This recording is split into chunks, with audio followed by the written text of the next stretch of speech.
So, good evening everyone. So, here we are again with our proposals. So, let me introduce my team first. This is Ravi Sankwan, that's Hargun Bhatia, that's Pragya Jain, and myself, Jyoti Srivastava Gaur.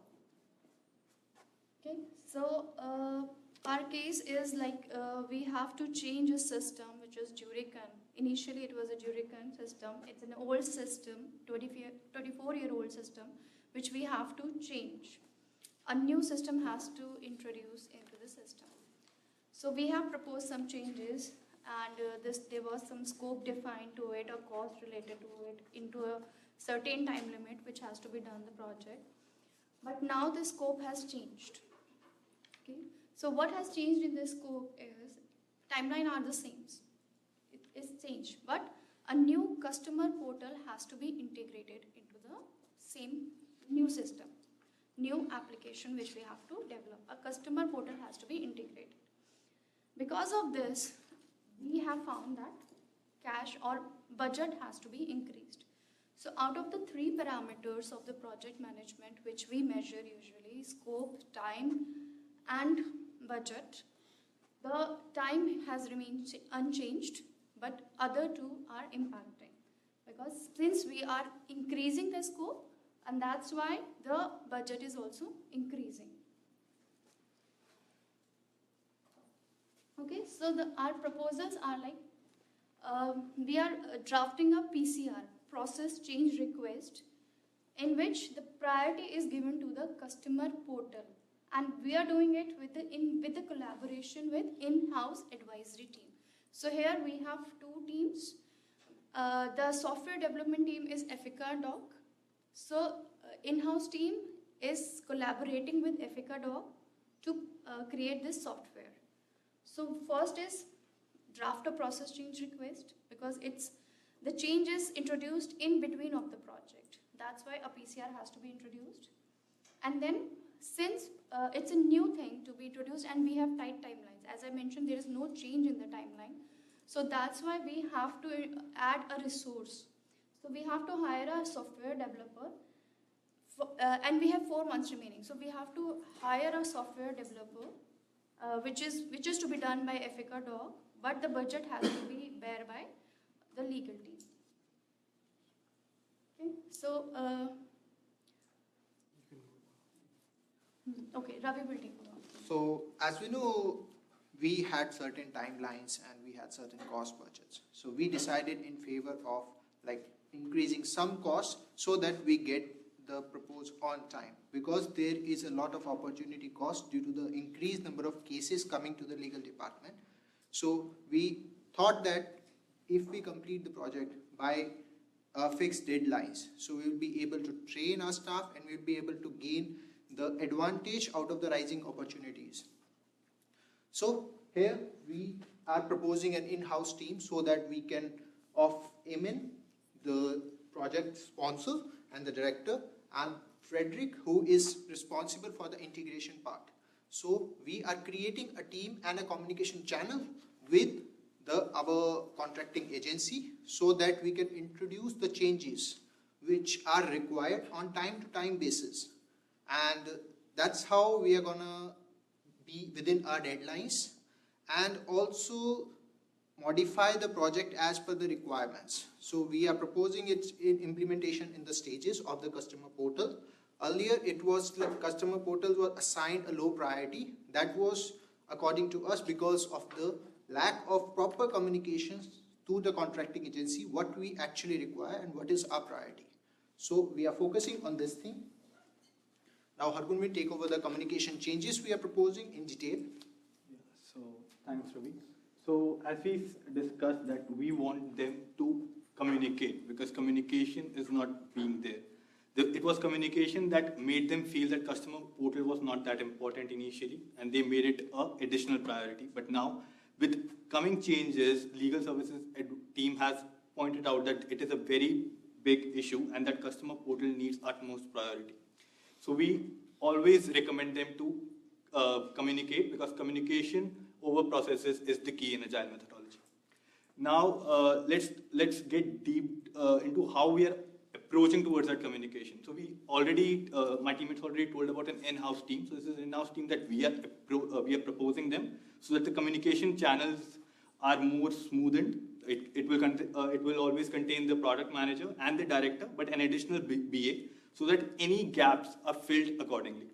Now, how will they work? We want both the teams to work in an agile manner and both the teams to have a collaboration. We know that Efficadoc don't like working in collaboration. That's why we just want one point of contact from that team. We don't want whole team to get into the solution, but just one POC from Efficadoc and some people from our in-house team, which is not a big of a cost issue. So in case of Efficadoc team, we want first priority is to do a backlog grooming. So when I say backlog grooming, is to understand the priority for the next Scrum calls. Because this priority issue was there that led to them realizing that customer portal was a big chance that they missed initially because they didn't prioritize it enough. So if they do that backlog grooming with their audience as the in-house team, which is suggesting the change, and the Scrum team, these issues won't occur again and again. So we advise them to have a backlog grooming session once a sprint to prioritize the next items for the sprint. Next is a daily Scrum call. We know that they're working in silos, but we need them to have a daily Scrum call because they need to know what they're working on. Because there has been some sort of a slowness in their pace that has been mentioned in the case. So we want a daily 15-minute Scrum call, but we don't want to include the in-house team because it's just based on the whole Scrum team. And these both modes can be online. Next is sprint reviews, which can happen an hour post-sprint. So once the sprint is done, you can have sprint reviews to measure the success that has been there.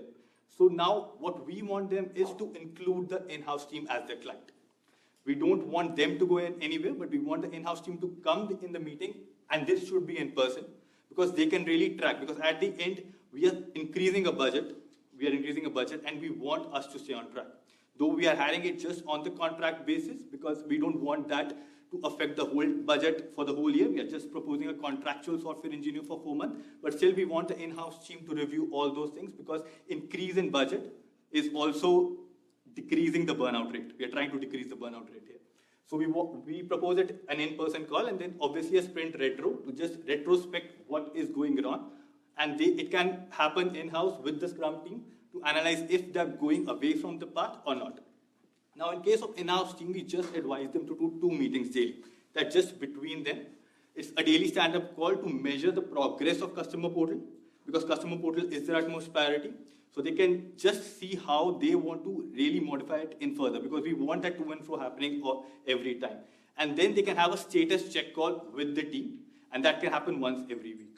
So if there is any modification after a demo call, say they want to just modify this customer portal based on the experience they had seeing other portals, they can directly say that on the status check calls.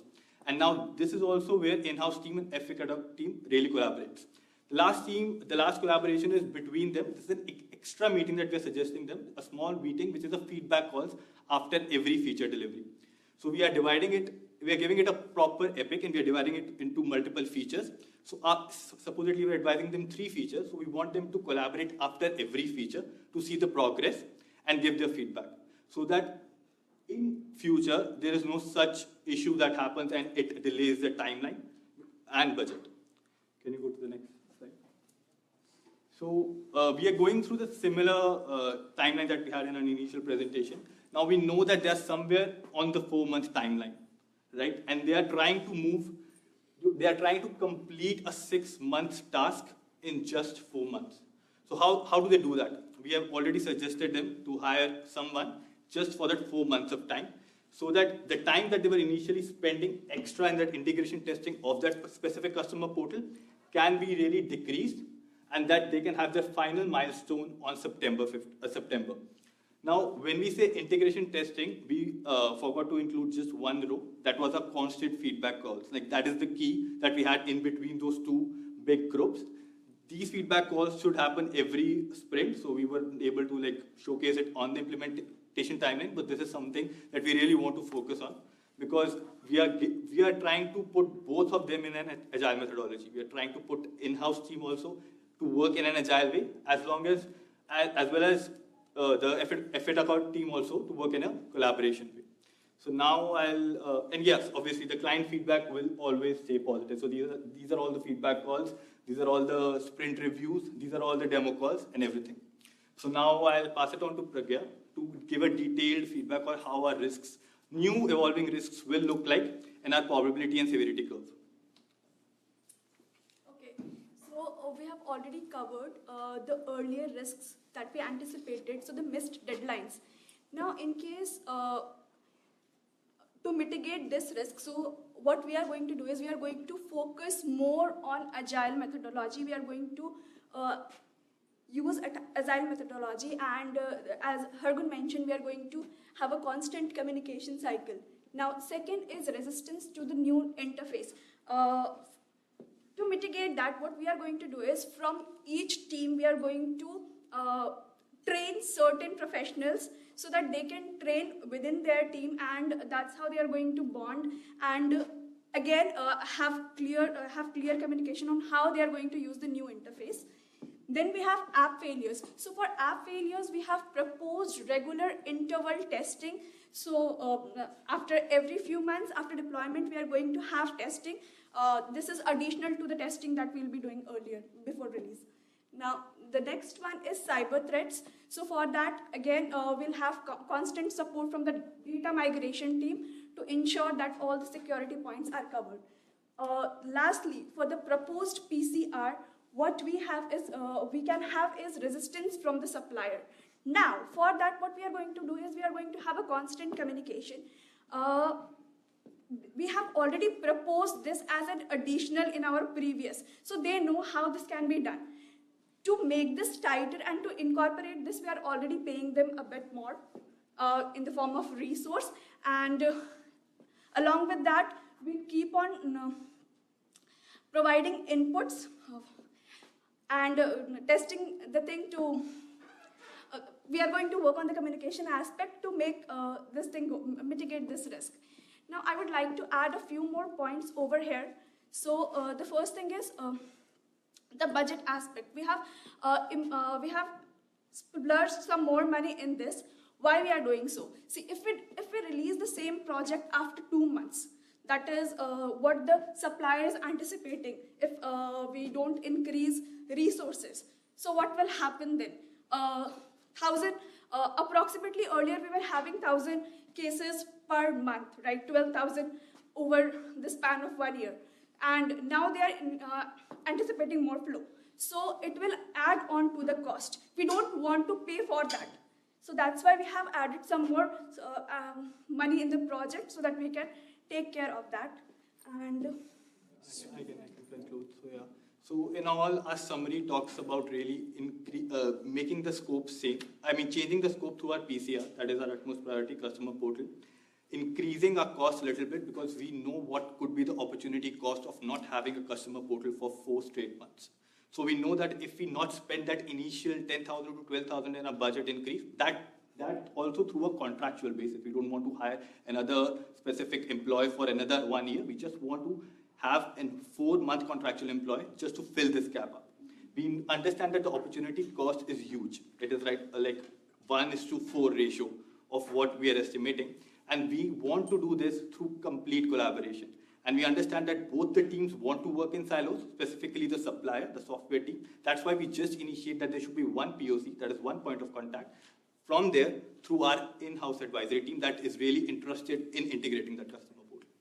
And that's why we analyzed everything and we presented you 2 communication matrix, that how that implementation can really turn out to be. Yeah.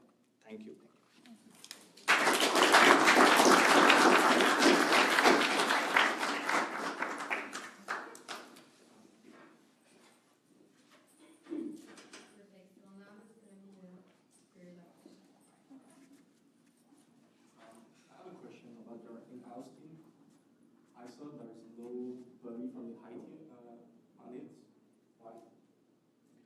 Because Ison was the key project sponsor. The communication aspect, he was the main person responsible for transferring the vision and the objectives of the project to everyone. And that is more important because when we are introducing a new customer portal, every person should know how to use it and what is the importance of that portal. Plus this communication, he's already trained in the communication process. He has an experience. So when we are communicating with the external supplier, so we found him to be a very valuable asset. Besides, he has already evaluated the whole project and he found these key bottlenecks. So he knows that. And with Frederick, who was responsible for the integration and working of the earlier project, they both will be able to give good inputs to the external supplier so that changes can be made.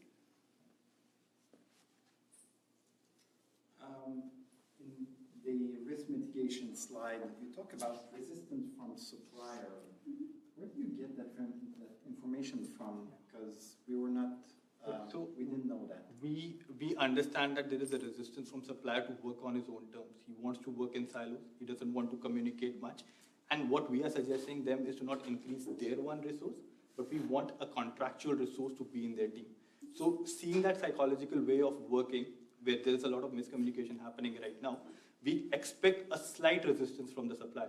Still, because he will be working with someone else, and we don't want that the resistance, there will be still a small resistance. And that's why we have our in-house team. And the reason why we're not increasing a big in-house team is because we understand that there could be some cost inculcated to our team also, because they are also allocating their time. So we identified the best stakeholders out of them, and that's why we tried to have a constant communication to mitigate that resistance, because they also need to understand that they have a big project in hand and they already want to exceed 2 months. So that is the reason. Thank you.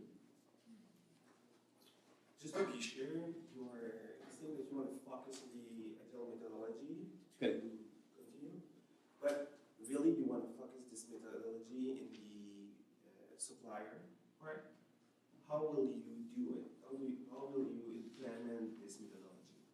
Supplier is open to adapt what methodology we are following. So Do you think it will need time to do stuff? You can. So it's already written in the case that there has been a change in the adoption of agile methodology from 2022 in that specific city. So we understand that they are aware, as they are working fully on IT, so they will surely be aware of agile methodology. Yes, they won't be the practitioners of agile methodology, but that's why we want to give them all the scope and the meetings. We want to understand, and if we are giving them an extra supplier, that person can work in an iterative manner. It's not that he can be a part of the team and once he finishes his work. So that's why we are giving them an extra person. We are not telling them to increase their resource, because that person will surely know how to work in an agile way. So if he works in collaboration with them, that issue, that time, that can be saved.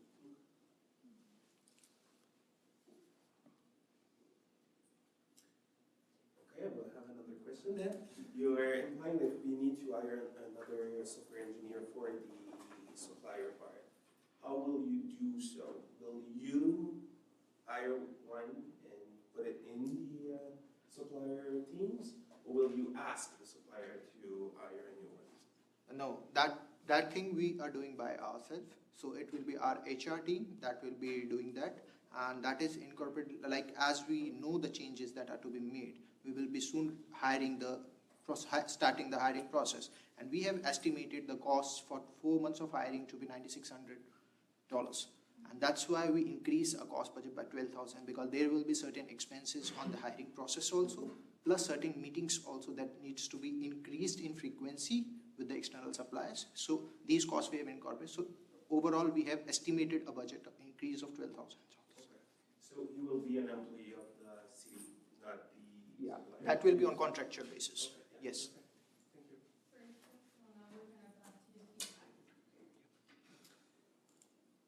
Okay, we'll start. The part where you explain the agile methodology and all the ceremony that you want to put on and for almost times, and it's really, really good. In reality, it's kind of the same, so it's really nice to see it and how you will implement it. It's nice to hear about. The part that I love most about the agile methodology is when you talk about the sprint review, and that you say that the sprint review will be the only part that will be in person. Always people think that they have to put the retrospective in person, but really with that methodology and the problem that you have to put the review in person. For my part, I think it's the better part put in person. So, congrats to you for that. Thank you. I also found that you showed a clear demonstration of the change required in the teamwork. It was clear, concrete. You took some time to explain. So for me, it was Thank you.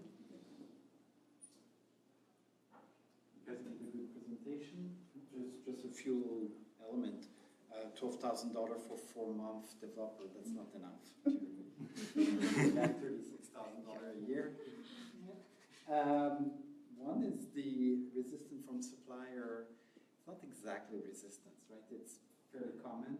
Like supplier won't keep for themselves with, like they don't want the customer to know the issue that they have internally.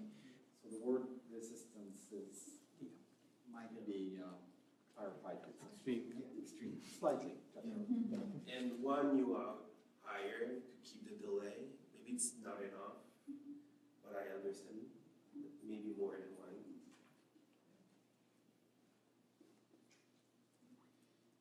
Could you maybe just give us your name back? Because I think in the start you have a little bit of shyness and people hear all the names. Yeah, so this is Ravi Sangwan. That's Hargun Bhatia. That's Pragya Jain. And I'm Jyoti Shru. Jyoti Kaur. Thank you. Thank you.